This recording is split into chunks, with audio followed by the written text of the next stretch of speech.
Hello girls, my name is Dr. Herin Otieno Menya. I am the director for the teacher training program of African Institute for Mathematical Sciences, Rwanda.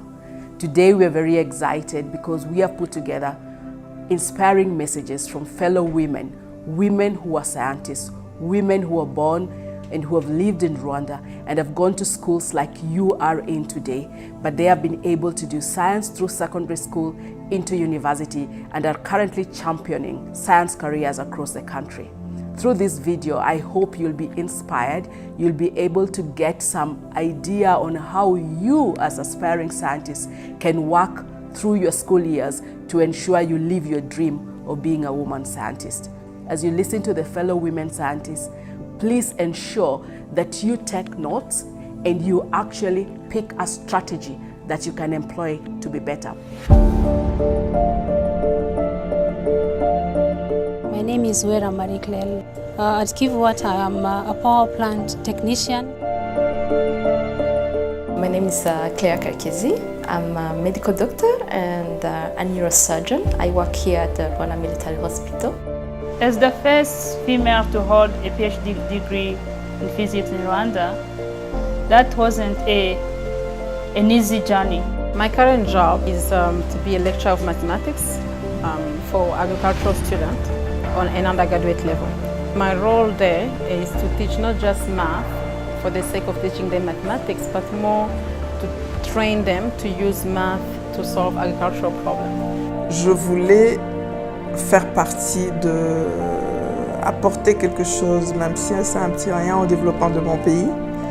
Et l'énergie, je reste persuadée que c'est la colonne vertébrale du développement. On en a vraiment besoin. On ne peut pas parler de développement sans parler d'énergie. Donc les opportunités étaient là. Le Rwanda a donné cette opportunité à tout le monde, y compris aux femmes. Et j'ai saisi l'opportunité. As a woman, I believe that the natural desire that I felt burning in me and pushed me to just step into the engineering is the first thing that helps me to carry out my daily activities. But also, aside from that, there are values of the company that I cannot leave aside that helps us to operate every day and achieve our goals as the company in general. I am a proactive woman. I believe in hard working. Those two work hand in hand for me to just be able to carry out everyday activities.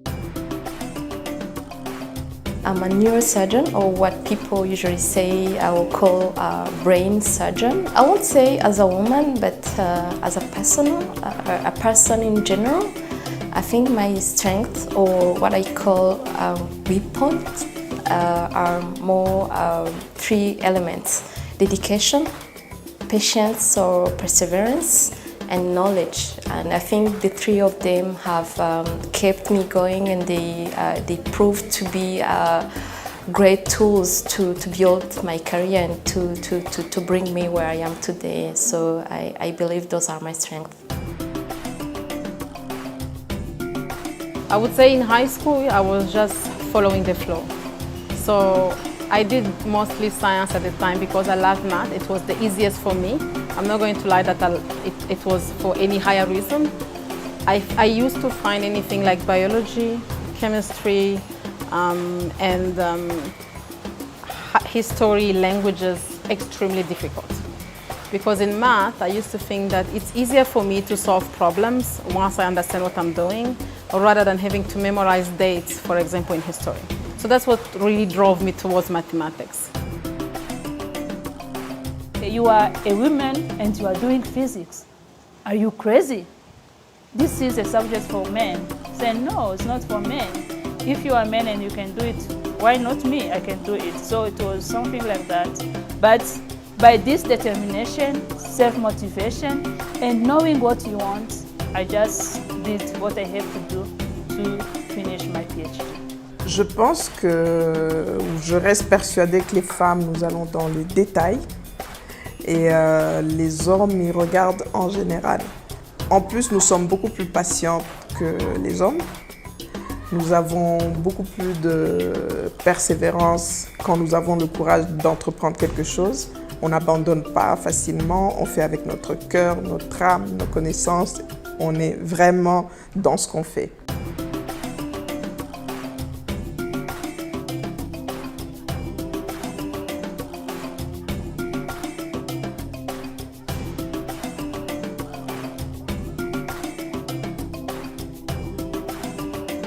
My advice to young girls who are interested in STEM would be that they should fearlessly step into that career and the field. But especially I would encourage them to first look for their passion, because it's not calling upon girls to join engineering, just the number. It's not all about the number, but about the contribution that they can give for the development of the country. I believe in diversity. A diverse group is probably hard to manage, but at the end it gives a better result. So it brings more effectiveness, it brings more flexibility, it brings more of success. So I would encourage them to give their ability into the development of the country. Tout le monde encourage les jeunes filles pour aller dans des STEM. Ces jeunes filles ont des connaissances, ont des capacités intellectuelles pour avoir les diplômes, que ce soit des mathématiciennes, que ce soit des techniciennes, que ce soit des physiciens. Elles ont les capacités intellectuelles. Mais là où j'insiste, c'est qu'il faut qu'elles descendent sur le terrain, qu'elles aillent voir les débouchés, qu'elles aillent voir les possibilités et qu'elles sentent ou qu'elles jugent avant de faire la formation, qu'elles soient vraiment sûres que c'est ce qu'elles ont envie de faire plus tard. Parce qu'il y en a beaucoup qui font des formations parce que effectivement ça fait bien. Moi j'ai fait maths physique, j'aimais beaucoup. J'ai dévié, j'ai fait une école de commerce, mais aujourd'hui je reviens dans un domaine qui est plutôt scientifique et technique. C'est parce que j'aime, je suis passionnée par ce que je fais. Il ne faut pas regarder que les capacités académiques. Il faut regarder les débouchés sur terrain. C'est vraiment, vraiment important. I would mention two of my biggest challenges. The first one was getting to university and realizing that math was not as easy as I thought it was going to be. I was used to succeeding without studying too hard, and suddenly I find myself having to study some topics that I did find extremely difficult. So I had to adjust very quickly, but the only thing I literally did was I tried to maintain a balance in terms of working hard every day. Anytime we finish class, I would go home and I would take an hour or two to revise any topic we did that day. And that did pay off because at the end of my first year, despite the fact that I did find it extremely challenging, I did get very good grades at the time. So I came up, I think, number 10 among 300 students, which I do believe at the time was not due to my smartness, but was mostly due that year I worked consistently hard every day. In a secondary school, there were these challenges between girls and boys, and they used to take them to date, and some got pregnant at some times. So in this perspective, I am telling the girls to take care of themselves, because if you get pregnant, for example, you are going to be out for 9 months and plus 1 year for your kid to get somehow old so that you can go back to school. So while you are struggling those 2 years, the boys are already far away. Also, there is another challenge that girls face is they take break on girls. They used to do that also when I was in undergraduate. They go and study, and then they want to take a break, they come to you while you are studying. So you need to know that they are taking break on you, and you have to say no. If you know how to say no, everything is going to be all right. Challenges are many. I will, for instance, take surgery as a career. Becoming a surgeon will require some time to train as a surgeon. For instance, if I take my example, I did 6 years of medical school. I added 5 years of neurosurgery as a specialty, and I added almost 2 years of fellowship. So that's a lot. sometimes when young women think about becoming surgeons or becoming doctors, you know, rather than having kids and having family, you know, some will prefer having families. And sometimes when you marry young and you lose your ambition to grow professionally, it becomes a little bit challenging. So I think it's good to start when you're young. Then you can have both.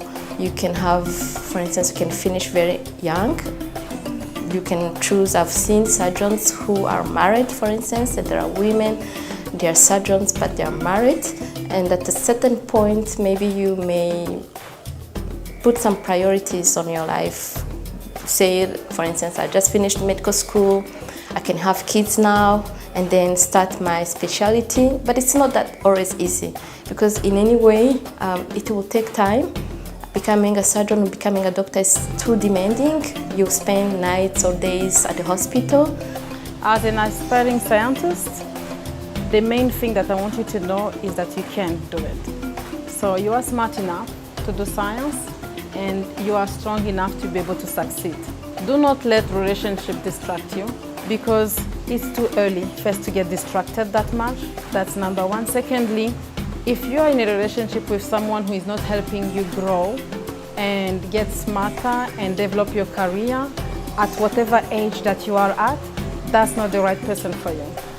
A good person you should be with should always be someone who's going to lift you up and help you grow further and, you know, just open your wings and fly. Anything else that I would like to add on is probably about parents or leaders in general, the ones who find themselves in a position of mentoring. Because I believe that if we expose young girls to the engineering and sciences early at a tender age, then it might bring a better result, because they grow up knowing that those fields exist. They don't have to fear them, but it is also another option in their lives. So I believe in that if it is something that is done, that young girls are exposed to that, to the science and technology at a tender age, it will also help them to feel fit and feel better into their choices.